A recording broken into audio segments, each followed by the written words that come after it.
बंधुओं, देखो तुमको हर बात, इस संसार सागर में तुमने जन्म लिया है और इस संसार सागर में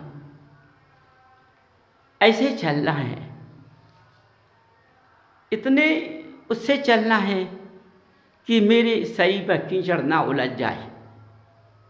समझो, देखो तुम चप्पल पहनते हो तो तुम्हारी पीठ पूरी गंदी होती है, पीछे से, आगे से अच्छे लगते हो, और ऐसी बात नहीं है, वो गर्दन तक खबर लेती है और गर्दन तो ज़्यादा धूल छा जाती है। पीछे से गंदे, आगे से अच्छे लगते हो। ये मोह की क्रिया है। समझो, ये मोह ने चप्पल को पहना दिया है और इस चप्पल में मोह और चप्पल का जोड़ा मिल गया है, इसलिए तुम्हें पीछा बुद्ध दिख, क्योंकि तुम्हारी गर्दन आगे है, पीछे तो है नहीं, इसलिए पीछे क्या दिखता है? कुछ नहीं दिखता, दूसरों को है। देखो, ये चप्पल पहने, इनके पूरे कपड़ा रंग गए, गर्दन तक रंग गए, वो देख भी लेते हैं, तब भी वो भी पहनते हैं चप्पल। समझो क्या पहनाव है। ऐसा क्रिया करो, ऐसे चलो कि हमारे शरीर में जरा भी कीचड़ ना उलझने पाए। समझो, जिनालय तक के लिए तो करो ना, बाहर के लिए नहीं मैं कह रहा हूँ। तो जिनालय तक कभी जूते चप्पल पहन कर नहीं जाना चाहिए, तो इस शरीर पे कीचड़ नहीं आएगा। भगवान के लिए तो चप्पल जूते उतार कर जाना चाहिए, क्योंकि पहले राजा महाराजा के पास सेठ साहूकार जाते थे तो सिर पर पगड़ी धर के उपनय पाँव जाते थे, उनके राज दरबार तक जूता पहनकर नहीं जाते थे। समझो, यदि जूता पहनकर चला गया और राजा ने देख लिया तो तुरंत नाराज हो जाते थे सेठ साहूकारों से, क्या दंड देते थे इसका कोई पता नहीं, कितनी गलती मनाते थे लेकिन नहीं मानते थे, सज दंड ले लेते थे। समझो, इसी तरह से आज तुम्हें दंड दिखाई देता नहीं है, लेकिन दंड मिलता है, दिखाई नहीं देता है, मिलता है, फिर बाद में समझ में भी आ जाता है। इसलिए बंधुओं, देखो, हमें जब जिनालय जाना है तो हमारे शरीर पर कीचड़ नहीं उलझना चाहिए। हमने वस्त्र तो सुंदर पहन लिए, पवित्र पहन लिए, धोले पहन लिए, सब कुछ पहन लिए, रंग बिरंगे पहन लिए, लेकिन उन पर जब तुमने पहना तो कीचड़ उलझ गया, तो वे कपड़े तुम्हारे पवित्र नहीं रहे, अशुद्धि में बस गए हुए हैं। समझो, अशुद्धियों में देखो, उनकी बुद्धि क्या उल्टी, अशुद्धि में मंदिर जा रहे हैं, नहा धोकर तो जा रहे हैं लेकिन अशुद्ध हो चुके हैं, अशुद्धि में मंदिर, तो अशुद्धि कैसी बुद्धि उनकी हो जाएगी, वे उसी हिसाब से चलेंगे। उन्हें कोई कितना भी समझाए तो उनकी बुद्धि उल्टी है, अशुद्ध है, वो किसी की मान नहीं सकते। इसलिए बंधु, हर बात को तुम्हारे महावीर भगवान की आभा एक एक कण को समझा रही तुम्हारे गृहस्थ जीवन में कि इस तरह से गृहस्थ में चलना चाहिए, क्योंकि गृहस्थ का इतिहासों में नहीं लिखा है, गृहस्थ का शास्त्रों में नहीं लिखा है, पूरा उनका लेख छूट गया है।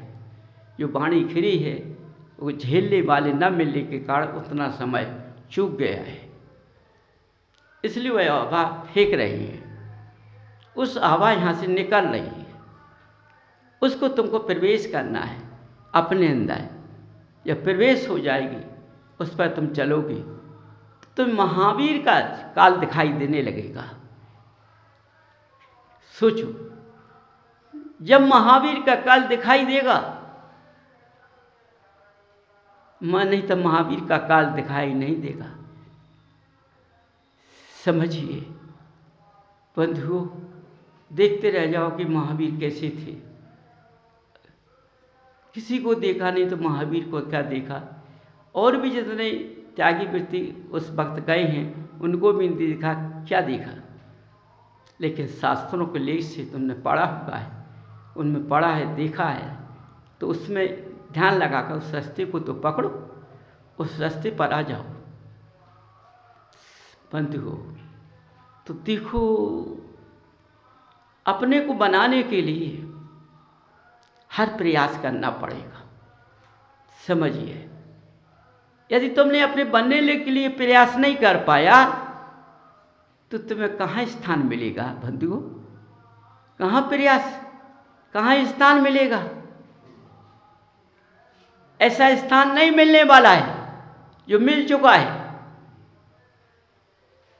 इस स्थान का परिवर्तन मत करो, इसी स्थान को पाकर इसी में भिड़ जाओ, इसी में डूब जाओ, इसी में गोते खा जाओ। समझो और स्वच्छ निकलो। समझो, जब स्वच्छ निकलोगे तुम्हारा मार्ग बदल जाएगा, अच्छे मार्ग के रास्ते की ओर चला जाएगा, कोई देख नहीं पाएगा। इसलिए बंधु, हर बात को सोच सोच कर चलो। हर पैर पर पैर जमाने से हर कण को देखो, कौन सा कण कैसा है, वो तुम्हारे अंदर उसको प्रवेश करो। अन्यथा यदि तुमने प्रवेश नहीं कर पाया, कण को पहचान नहीं पाया, तो तुम गिर जाओगे। देखो, धर्म में कोई किसी का नहीं होता है, धर्म में कोई किसी का नहीं होता है, और धर्म में व्यवहार भी होता है। लेकिन व्यवहार के नाते एक दूसरे का मार्गदर्शक है, लेकिन भोगना स्वयं को पड़ेगा। तुम सोचो, हमारा भोग बच्चा बच्ची या पत्नी कर लेगी तो नहीं करेगी, ये तो व्यवहार में आकर तुम्हारी सेवा सुसुमत कर सकते हैं। समझिए, और कुछ नहीं कर पाएंगे, तुम्हारी वेदना को दूर नहीं कर पाएंगे, क्योंकि उतनी शक्ति नहीं है इनके अंदर, उतनी ताकत नहीं है कि ये भगवान की भक्ति इतनी करते होंगे कि तुम्हारा वेदना को पी जाए। पहले मनुष्य हो चाहे पत्नी हो, कुछ भी हो, भगवान से विनय करने में काम बन जाता था। पहले इतने वैद्य हकीम नहीं होते थे, अब तो कितने वैद्य हकीम, अलग अलग डॉक्टर चल गए हैं, हर प्रकार के, आँख के, कान के, नाक के, गले के, हार्ट के, ब्लड प्रेशर के, खून के, हर डॉक्टर। अब तो जैसी तुम दुकानदारी नहीं करते हो, साड़ी की खोल ली हमने, रेडीमेड की खोल ली हमने, कपड़े की खोल ली है। साड़ी वाला साड़ी पे जाएगा, रेडीमेड वाला रेडीमेड जाएगा, कपड़ा लेने वाला कपड़ा पे जाएगा। समझो, खंड खंड जैसे तुमने कर लिए। पहले सब इकट्ठा रखते थे, खींचने पैसा खींचने के लिए ऐसे हर प्रकार के डॉक्टर। तुम जाओ, तुम्हें बीमारी जा जाए, चलो तुम्हारी जांच होगी। पहले किसकी जांच होगी? खून की होगी, फिर तुम्हारी हार्ट की होगी, है ब्लड प्रेशर की होगी, शुगर की होगी। सारी जांचों में फिर तुम्हारा इकट्ठा पोतन आ जाएगा। उफ़ो, पैसा लगने से वो सारा रोग चला जाएगा। समझिए, क्या भैया दिखे आए? अरे कछु ना कहो, तिक मिटी आई, जाना क्यों दिखे आए, मिटी आई, ये बोलोगे। समझो, तुम्हारी जितनी काली कमाई आई कहाँ चली गई। समझिए, इसलिए ऐसा स्थान चुनो, इस दर्जे पे जाओ जिससे हमें इनके पास ना जाना पड़ा, इनसे दूर ही रहें, हम भगवान की शरण में अपना मस्तक झुकाते रहेंगे और झुकता रहेगा तो हम किसी स्थान पर नहीं जाएंगे। इसलिए बंधुओं, हर बात को सोचकर चलो तो तुम्हारा रास्ता इतना साफ हो जाएगा, समझो, तभी तुम जिनवाणी के पुत्र कहलाओगे, जिनवाणी माँ की संतान कहलाओगे, नहीं तो नहीं कहलाओगे, महावीर की संतान नहीं कहलाओगे, समझो। इसलिए हर व्यक्ति हर रास्ते को बदले। वाणी प्रारंभ करता। महावीर भगवान की जय।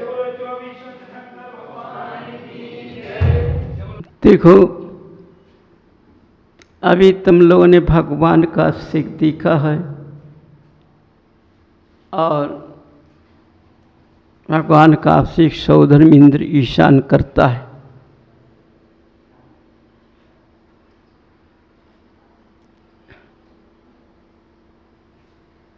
इनके अलावा कोई नहीं करता है। इनका कितना बड़ा सौभाग्य है कि इन्होंने ऐसा कौन सा कार्य तब किया होगा जिसके द्वारा इस पद के अधिकारी बने। और जब भगवान जन्म लेते हैं उनका अभिषेक इन्हीं के द्वारा होता है। समझो, ये कितने महान पुण्य के शाली जीव हैं। तो ऐसा ही मनुष्य गति में जो परंपरा चली आ रही है, कल्पना करते हैं भगवान का अभिषेक उन्हें मनुष्यों को करना चाहिए जो अपने अंदर से बिल्कुल पवित्रता के धारी हो, उनकी वाणी अमृत वाणी हो, उनका स्वभाव हंसमुख हो और हमेशा खिले हुए रहते हैं। भगवान की याद में डूबे रहते हैं। ऐसे जीव यदि भगवान का अभिषेक करते हैं, करेंगे, तो अपने मन की धारणा को ऐसा बनाकर अपने अंदर प्रवेश करें। समझो, जब ऐसा पवित्र पुद्गल बन जाएगा तो इस पुद्गल के अंदर क्या केवल भगवान की भावना के सिवा कुछ नहीं। गृहस्थ जीवन में भगवान की भावना रहेगी, क्योंकि बिना गृहस्थ के कुछ नहीं होता है। गृहस्थ ही भगवान बने हुए हैं, बिना गृहस्थ के नहीं। लेकिन अपनी भावना को भाना है, अपनी भावना को उत्तम रखना है। समझो, यदि तुमने भावना को उत्तम रखा तो तुम्हारा अभिषेक भगवान का करना, समझो, महान अच्छा है। किसी कार्य करने में सुधार लाना जरूरी है, क्योंकि आज परंपरा चली आ रही है कि अभिषेक का नियम ले लेते हैं, क्योंकि यदि हम अभिषेक नहीं करते हैं तो हमको मनुष्य दूसरी तरह से देखता है। अब सोचो अपने अंदर, हम उस लायक हैं या नहीं। किसी के कहने या किसी के देखने में हमने उस पात्रता को पात्र बनाया और हमारा पात्र नहीं बन पाया तो हम कितने दोषी होते हैं। समझो, अभिषेक करने वाले मनुष्यों को सोचना चाहिए। समझो कि हम भगवान का अभिषेक प्रतिदिन करते हैं। हमारी वाणी, हमारा रहन सहन, हमारी माया, हमारा स्वभाव, हमारी क्रिया जब सबको देखने में अच्छी लगती है तभी तुम्हारा अच्छा होना है।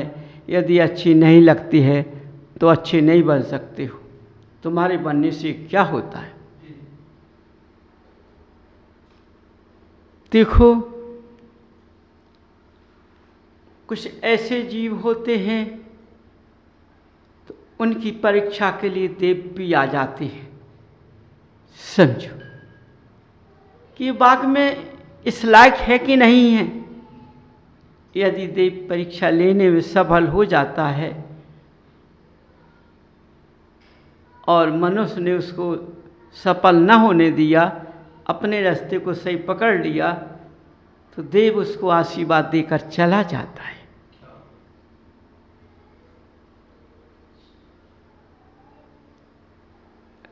देव ऐसा वैसा नहीं होता है। अभी देव को तुमने देखा नहीं है, देखने को कैसे मिला? शास्त्रों में पढ़ा है, लेकिन सुना है, लेकिन समझा नहीं है।